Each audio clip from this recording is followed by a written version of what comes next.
Venezuela Iran ପରେ କିଏ? ଟ୍ରମ୍ପଙ୍କ ଟାର୍ଗେଟରେ ଏହି ଦେଶ କବ୍ଜା କରିବାକୁ ଦେଲେ ଖୋଲାଖୋଲି ଧମକ।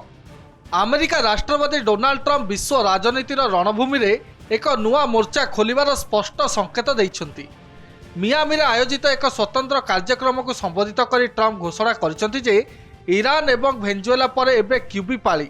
ଟ୍ରମ୍ପଙ୍କ ଏହି ବୟାନ କେବଳ କ୍ୟୁବା ନୁହେଁ ବରଂ ସମଗ୍ର ଲାଟିନ୍ ଆମେରିକାରେ ରାଜନୈତିକ ବାତାବରଣକୁ ଉଷ୍ମ କରିଦେଇଛି। ଟ୍ରମ୍ପ କ୍ୟୁବା ବିରୁଦ୍ଧରେ କେଉଁ ପ୍ରକାର ପଦକ୍ଷେପ ନେବେ ସେ ନେଇ କୌଣସି ସ୍ପଷ୍ଟ ରୋଡମ୍ୟାପ୍ ରଖିନାହାନ୍ତି, କିନ୍ତୁ ସାମରିକ ଶକ୍ତି ପ୍ରୟୋଗ ନେଇ ସେ ଦେଇଥିବା ସଂକେତ ବେଶ୍ ଗୁରୁତ୍ୱପୂର୍ଣ୍ଣ।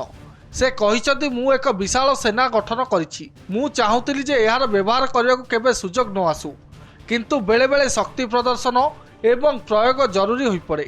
ମନେ ରଖନ୍ତୁ, କ୍ୟୁବା ହେଉଛି ପରବର୍ତ୍ତୀ ଲକ୍ଷ୍ୟ।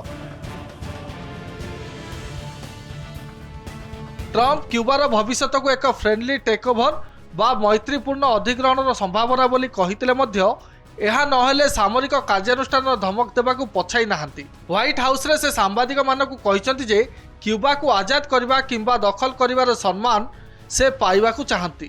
ଭେନେଜୁଏଲାରେ ନିକୋଲାସ ମାଦୁରୋଙ୍କ ସରକାର ପତନ ପରେ କ୍ୟୁବା ଏବେ ଏକାକୀ ହୋଇପଡ଼ିଛି।